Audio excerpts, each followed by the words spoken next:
महाराष्ट्र की सियासत का सबसे कद्दावर चेहरा बन चुके देवेंद्र फडणवीस का सियासी करियर किसी जादू की तरह रहा। बेहद कम उम्र में नागपुर के मेयर बनी तो 2014 में महाराष्ट्र के मुख्यमंत्री, लेकिन 2022 में उन्हें डिप्टी सीएम बनना पड़ा और 2024 विधानसभा चुनाव में एनडीए की जीत के नायक बनकर उभरे हैं। फडणवीस मोदी शाह के बेहद करीबी माने जाते हैं। 2013 में नरेंद्र मोदी के प्रधानमंत्री दावेदार बनते ही महाराष्ट्र में भारतीय जनता पार्टी की कमान देवेंद्र फडणवीस को सौंप दी गई। फडणवीस उस वक्त 43 साल के थे।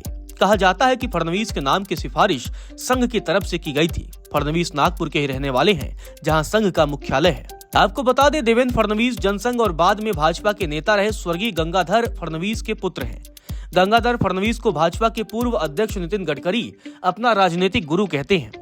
देवेंद्र फडणवीस ने युवा अवस्था में ही राजनीति में कदम रख दिया था, जब वे 1989 में संघ की छात्र शाखा अखिल भारतीय विद्यार्थी परिषद में शामिल हुए थे। 22 वर्ष की आयु में वह नागपुर नगर निगम के पार्षद बने और 1997 में 27 वर्ष की उम्र में इसके सबसे युवा महापौर। फडणवीस ने अपना पहला विधानसभा चुनाव 1999 में लड़ा और जीत हासिल की। इसके बाद उन्होंने पीछे मुड़कर नहीं देखा और लगातार 3 विधानसभा चुनाव में जीत हासिल की है।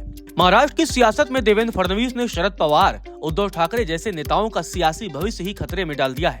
एक समय शरद पवार को महाराष्ट्र का चाणक्य माना जाता था, लेकिन देवेंद्र फडणवीस ने शरद पवार की एनसीपी को तोड़ दिया और एक तरह से उनका राजनीतिक कैरियर ही खत्म कर दिया। देवेंद्र फडणवीस का महाराष्ट्र बीजेपी का अध्यक्ष बनना और फिर उनकी अगुवाई में जीत हासिल करना एक बहुत बड़ा कारण रहा कि 2014 में उन्हें महाराष्ट्र के मुख्यमंत्री की कुर्सी मिली। संघ की विचारधारा में ढले फडणवीस में आरएसएस बहुत विश्वास रखती है। 2013 में नरेंद्र मोदी के प्रधानमंत्री दावेदार बनते ही महाराष्ट्र में बीजेपी की कमान देवेंद्र फडणवीस को सौंप दी गई। फडणवीस उस वक्त 43 साल के थे। कहा जाता है कि फडणवीस के नाम की सिफारिश संघ की तरफ से की गई थी। फडणवीस नागपुर के रहने वाले हैं, जहां संघ का मुख्यालय है। कहा जाता है उस वक्त महाराष्ट्र में अध्यक्ष को लेकर पेंच फंसा था। गोपीनाथ मुंडे और नितिन गडकरी अपने अपने गुट के नेता को इस पद पर काबिज कराना चाहते थे, लेकिन फडणवीस को न्यूट्रल होने का फायदा मिला।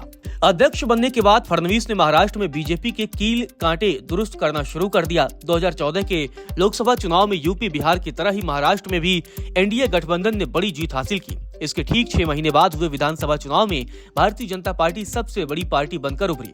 बहुमत से दूर बीजेपी ने देवेंद्र फडणवीस को मुख्यमंत्री बनाने का फैसला किया। महाराष्ट्र में बीजेपी का यह फैसला 2 मायनों में अहम था। पहला, फडणवीस बहुत लोकप्रिय चेहरा नहीं थे, उन्हें राज्य में संगठन का नेता माना जाता था। दूसरा, फडणवीस ब्राह्मण समुदाय से ताल्लुक रखते हैं। देवेंद्र फडणवीस की अगर पढ़ाई की बात की जाए तो उन्होंने लॉ से ग्रेजुएशन किया है। इसके अलावा उन्होंने बिजनेस मैनेजमेंट की भी पढ़ाई की है।